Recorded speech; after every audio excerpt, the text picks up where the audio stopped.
인류의 여명, 고대 그림자를 깨뜨리며 의식의 첫 빛이 비치자 전쟁의 무자비한 춤과 함께 얽힌 인류의 최초의 남자들이 나타났다.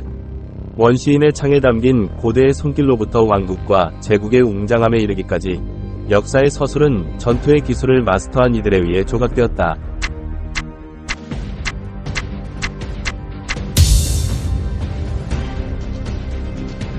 이들 가운데 스파르타인들은 전장에서의 뛰어난 능력으로 시간의 기록을 울려 퍼뜨린 전사의 레전드로 등장했다.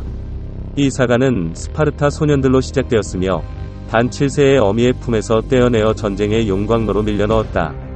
이곳은 가혹한 군사학교인 아고게로 그들의 삶을 꽉 채운 전쟁의 메아리가 되었다. 스파르타의 요람은 안식처가 아니었고 가혹한 교육의 건축가들은 손길을 불굴로 손에 쥐었다. 살아남음이 신조이였고 교활함이 통용화폐가 되었다. 먹을거리가 적게 주어진 젊은 스파르타인들은 훔치기를 권장받았으나 발견되면 약함의 판결이라는 주의가 따랐다. 그래서 명철한 자와 연약한 자 사이에 선을 긋게 되었다.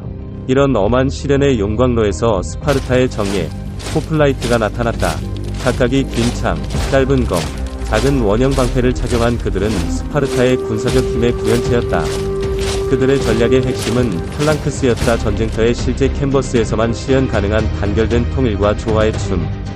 그들의 훈련의 절정은 테르모필라의 방어에서 불멸의 영원함을 찾아냈다. 단 300명의 스파르타 호플라이트가 10만 명의 페르시아인의 파도에 대적할 수 없는 방어선으로 섰다. 플루타르코스의 말이 시간을 초월하며 전해지며 전쟁의 위기에 처한 스파르타인 어머니들이 아들에게 속삭이는 장면이 떠올랐다. 스파르타인, 방패를 안고 돌아오거나 방패 위에 누워 돌아오라. 이렇게 전사문화의 윤리가 스파르탄 전설의 실체에 새겨졌다. 이는 전쟁의 예술로 자신들의 운명을 만든 문명의 증명이었다. 쓰러질 듯한 온갖 두려움의 이야기를 속삭이는 연한 바람 중에서 유령같은 외침이 유럽 연안을 휩쓸었다. 노르스맨 옵니다. 그것은 바이킹 약탈단의 도래를 예고하는 것이었고 이 무자비한 힘은 그들의 길을 가로지나간 불행한 이들에게 공포를 안겼다. 그러나 이 치열한 전사들 중에서 특이한 종족이 나타났다. 신비로운 버서커들이다. 이러한 노르스 이상적은 음산한 은밀한 의식에 몰두하여 그들을 죽은 자의 세계 이상으로 끌어올릴 물질들을 불러들였다. 고통과 피로에 영향받지 않는 이 버서커들은 그들의 분노의 순수한 본질만을 품고 전투에 달려들었다. 작지만 강력한 일족이 앞장서는 광경은 적들에게 무장을 버리고 도망가라는 겁을 주었다. 전략과 정치는 이 광란의 영혼들에게는 적은 힘을 지녔다. 그들은 혼돈의 흐름을 타고 억제할 수 없는 영혼의 흐름을 따라 움직였다. 그러나 이런 억제의 부재가 이중날을 가져왔다. 버서커들의 무절제한 열광과 야만은 종종 제어할 수 없는 행동의 길로 이끌었다. 방패를 물어봄, 전투 중 동료를 살해하는 일. 그들의 이름에 걸맞게 이들은 이성의 경계를 넘어 두렵고도 예측할 수 없는 미치광이로 전락했다. 바이킹 전설의 테피스트리 속에서 버서커들은 전설이자 경고의 대상으로 남아있으며 이 강력한 노르스 전사들이 걸어가는 흉악성과 자기 파멸 사이의 미묘한 선을 증명하고 있다. 역사의 템플러 기사들은 신비로운 그리고 비할 데 없는 힘으로 나타나며 그들의 기원은 예루살렘의 신성한 문턱을 건너는 순례자들을 보호하기 위한 종교적 사단의 뿌리를 두고 있다. 그러나 시간이 흘러감에 따라 템플러들의 임무도 펼쳐졌고 그들은 십자군 전쟁의 불길한 도가니에서 전투 참전자로 발전했다. 그들을 독특하게 만든 것은 뜻밖의 측면이었으며 그들은 세계 최초의 은행 시스템을 세우는 선구자로서 서 있었다. 신성한 땅으로 향하는 순례자들이 템플러들에게 세속적인 소지품을 맡기면서 본질적으로 신용 시스템을 확립했다. 동시에 이 사단은 유럽의 열렬한 심장으로부터 상당한 기부금을 모아 그들의 신성한 노력을 뒷받침하는 자금을 얻었다. 명확한 사명과 풍부한 자원으로 템플러들은 십자군에서의 중요한 충격병으로 성장했다. 튼튼한 갑옷에 몸을 감싸고 전투말에 타고 템플러 기사들은 적의 선두를 무찌르고 공격적인 십자군 군대의 앞을 가로막으려 했다. 그들의 죽음까지 싸우겠다는 결연한 다짐은 그들의 갑옷에 장식된 템플러 십자가와 일치하며 순교의 증거이다. 그들의 정체성의 필수 요소인 흰 망토는 경건함을 갖고 차려입혔으며 이 없이는 신성한 존재 없이 공동의 교류나 음식이 이루어지지 않았다. 그러나 템플러의 윤리는 명성과 영광의 빛에 물들은 군사질서의 전형적인 서술과는 대조적이었다. 대신 그들의 생활규범은 소박한 헌신이었으며 세속적인 기쁨을 버리고 신과 믿음에 대한 불굴한 헌신을 택했다. 역설적으로 엄격한 가난 속에서도 전체 단체는 종교 지도자의 금고조차 능가하는 부를 축적했다. 템플러에 가입하면 남자들은 자부심과 오만을 버리고 가족과의 인연을 끊으며 물질적 욕망을 포기해야 했다.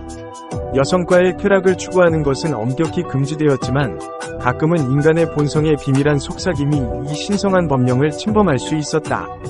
역사의 길목에서 템플러 기사들은 경건함과 군사적 능력의 이상적인 융합으로 서서 그들의 유산이 신성한 헌신과 세속적 부의 복잡성의 이중성에 새겨져 있다. 고대 전사들의 웅장한 테피스트리에서 보수주의가 종종 지배적이었던 곳에서 불멸자들이라는 황금빛 장면이 존재했습니다. 고대의 모든 남자들에게 실현된 꿈이었습니다. 페르시아 제국의 강력한 군대 내에 10,000명이 넘는 호화로운 전사로 구성된 이 엘리트 보병 부대는 헤로도토스에 의해 그 별칭을 얻었습니다. 이 전사들의 매력은 그들의 능력뿐만 아니라 금으로 장식된 사치로운 삶의 화려함에 있었습니다. 불멸자들이라는 별칭은 단순한 공상이 아니었으며 이는 단단한 수를 유지하는 독특한 관행에서 비롯되었습니다. 매스러진, 상처 입은, 병든 또는 은퇴한 전사마다 신속하게 교체되어 부대의 숫자 강도는 불굴의만으로 불변했습니다. 이 세심한 교대와 함께 전장에서 쓰러진 동료들이 신속하게 제거되면서 이 전사들은 죽음의 무적이라는 환상을 낳았습니다. 얼마나 많은 적들과 맞서도 불멸자들은 건재한 힘으로 남아있었습니다. 그들의 갑옷은 경이로운 광경이었으며 빛나는 청동과 금속의 겹겹이 깔린 흉갑은 태양빛을 잡아내어 불멸의 기호처럼 빛났습니다. 6피트 길이의 강력한 창을 무장하고 가죽으로 가려진 버들 방패로 보호받은 불멸자들은 전장에서 인상적인 모습을 보여주었습니다. 그들의 위력은 많은 도시들이 그들의 접근을 한눈에 보고는 싸우지 않고 항복했을 정도로 강력했습니다. 그들이 풍기는 무적의 분위기에 복종했기 때문입니다. 그러나 불멸자들의 웅대한 이야기는 그들보다 더 불멸로 보이는 힘과의 충돌에서 그 끝을 맞이했습니다. 알렉산더 대왕입니다. 가오가멜라 전투, 결정적인 대결은 불멸자들의 운명뿐만 아니라 페르시아 제국의 황혼을 알렸습니다. 결국 그들에게 부여된 별칭이 불변의 현실보다는 시적인 환상이었을지도 모르겠습니다. 왜냐하면 역사의 기록에서 가장 무적으로 보이는 자조차도 결국은 불가피한 죽음의 품에 항복할 수 있기 때문입니다.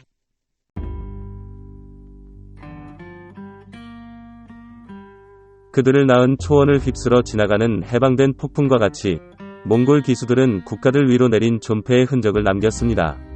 그들의 화살은 놀라운 정밀도와 파워로 공중을 가르며 땅을 횡단하는 동안 거친 흔적을 남겼습니다. 이 무자비한 힘은 역사상 최대의 제국을 창조하는 데 일조했습니다. 몽골 트라이브맨들에게 말은 단순히 동행자가 아니라 그들의 존재의 본질이었고 마구 타는 기술은 신성한 생활 방식이 되었습니다. 젊은 몽골 청년들은 말 타기의 기술에 몰두하여 살아 움직이는 말 등에서 활을 사용해 치명적인 정확도로 화살을 발사하는 능력을 다듬었습니다. 그들의 무기 중에서 방곡활은 독특하고 강력한 무기로 빛났습니다. 기민한 포니의 속도와 결합되어 화살을 쏘는 플랫폼으로 사용될 수 있었으며 이것은 그들의 이익을 돌리는 치명적인 무기가 되었습니다. 몽골은 유목민 정신을 대표하며 경량 기병에 의존하며 그들의 기동성은 전설로 남았습니다. 각 기병병은 3마리 이상의 민첩한 말을 동반하여 원하는 대로 말을 교체할 수 있는 탁월한 능력을 가졌습니다. 이 기동성은 그들의 상대에게 공포를 일으키는 치졸한 전술을 낳았습니다. 늑대처럼 교활함으로 적을 추적하고 갑자기 후퇴를 가장하고 적을 둘러싸서 정밀한 계산으로 이들을 해체했습니다. 전쟁의 역사에 있어 몽골의 무리의 능력과 전술적 창의성은 기수와 말 간에 형성된 상생적인 유대의 증거로 남아있습니다. 이 결속은 제국을 낳고 역사의 흐름을 영원히 바꾸었습니다. 로마 제국의 광대한 사가 속에서 그 위험의 기초가 그것에 이길 수 없는 군단의 힘에 있다고 말할 수 있는 제국 중 하나의 군단이 나타났습니다. 그 군단은 군사적 능력의 전형이자 군단의 수장으로 등장했습니다. 레지오 엑스 에퀘스트리스. 마스터 전략가 율리우스 카이사르에 의해 히스파니아 총독으로 임명되었을 때 형성된 이 군단은 역사의 돌멩이를 목도하며 자신의 이름을 로마 군사의 극치로 각인시켰습니다.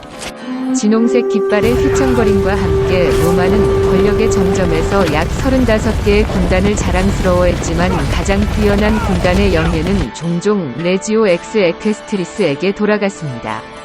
카이사르의 첫 지휘 군단으로 이 군단은 갈리아 전쟁의 돌멩이에서 그 실력을 입증했으며 알레시아 전투에서의 카이사르의 승리와 고르를 완전히 복종시키는 데 중추적인 수단이었습니다.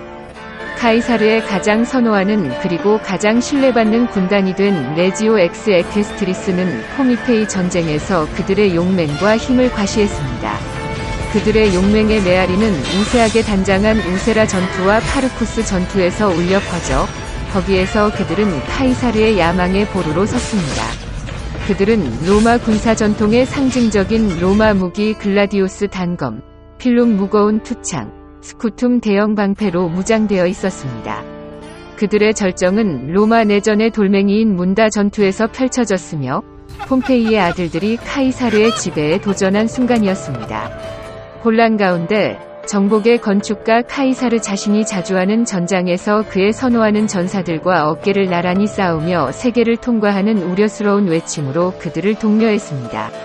너희가 소년에게 너희 장군을 내주어 부끄럽지 않느냐? 그가 외쳤습니다. 10번 군단은 담력 있게 앞으로 나아가 무적에 가까운 힘으로 승리를 확보하며 내전의 종식을 예고했습니다.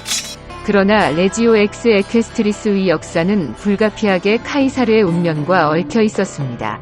기원전 44년에 그의 암살 후에 그의 입양된 아들 옥타비아누스는 그가 늦은 삼촌에 대한 불변의 충성 때문에 이 군단을 해체할 필요성을 파악했습니다.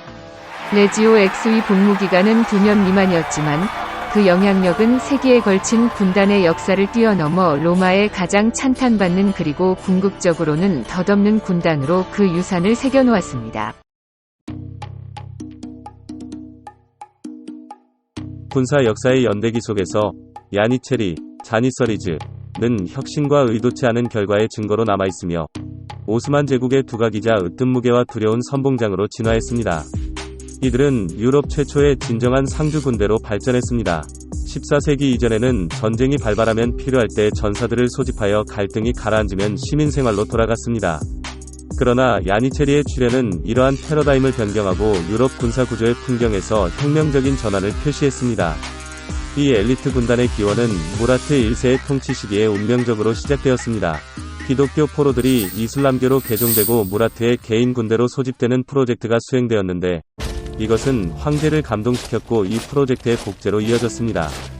이후에는 주로 발칸 지역 출신의 청소년들이 계획적으로 개종되어 야니체리로 훈련되고 성장하면서 이제는 황제에 비할 데 없는 전투력이 되었습니다. 야니체리는 전투나 공성전의 돌멩이에서 무자비한 효율을 나타냈습니다.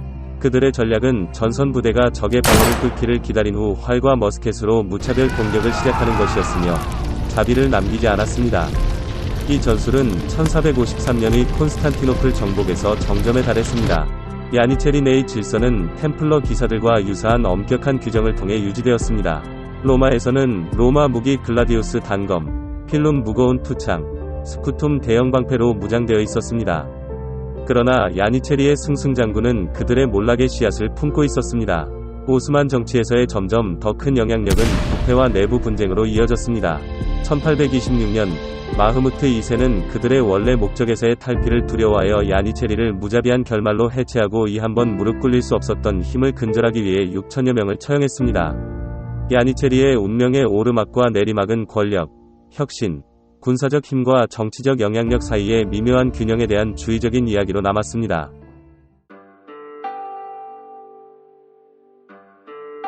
일본의 봉건적 풍경에서 사무라이 전사들은 존경받는 기사로 떠올랐습니다. 그들은 단순히 전투 예술을 마스터하는 것뿐만 아니라 부시도, 숭고한, 전쟁의 길, 의 원칙에 따라 결속되었습니다. 사무라이는 사회적 지위에서 높은 위치에 있었으며 칼을 항상 지닐 권한을 갖고 있었습니다. 특히 카타나는 남을 둘로 쪼개는 데에 능한 날카로운 무기로 가장 잘 알려져 있었습니다. 이 치명적인 검과 함께 그들은 유미라 불리는 장궁도 사용했는데 이는 지상에서와 말에서 모두 능숙하게 다룰 수 있었습니다. 그들의 은밀한 상대인 닌자와는 대조적으로 사무라이는 공개적인 대결을 수용했으며 결투와 1대1 전투를 선호했습니다. 주의조조와 여러 무술에 능숙한 그들은 전장에서 다양성을 구현했습니다. 그들의 전략적 지혜는 게릴라 전술과 개방적인 전투 전략을 혼합하며 흔들림 없는 규율과 의무감에 기반하고 있었습니다. 사무라이는 삶의 영역을 넘어선 도덕적 원칙에 구독하였으며 자신의 죽음에 대한 명상을 통해 모든 두려움을 제거하였습니다. 지면한 실패에 직면할 때 명예를 되찾기 위한 유일한 길은 세푸쿠 명예회복을 위한 의식적인 자살이었습니다. 그러나 사무라이의 힘은 단점으로 작용했습니다. 엄격한 사회적 계급과 그에 따른 강력한 정치적 영향력은 내부 불화의 씨앗을 심었으며 이는 19세기의 메이지 복원 중에 그들의 해체로 이어지는 점진적인 쇠퇴를 초래했습니다. 공식적인 해체에도 불구하고 사무라이의 유산은 현대 일본의 긴 그림자를 드리우고 있습니다. 이 그림자는 특히 제2차 세계대전의 격동 중에 일부 일본 제국군 장교들이 포로로 잡히는 부끄러움 대신 세푸쿠를 택한 사례에서 감동적으로 나타났습니다. 사무라이의 전설은 명예와 의무에 대한 그들의 흔들림 없는 헌신의 영향력을 입증하는 문화적인 증거로 남아 있습니다.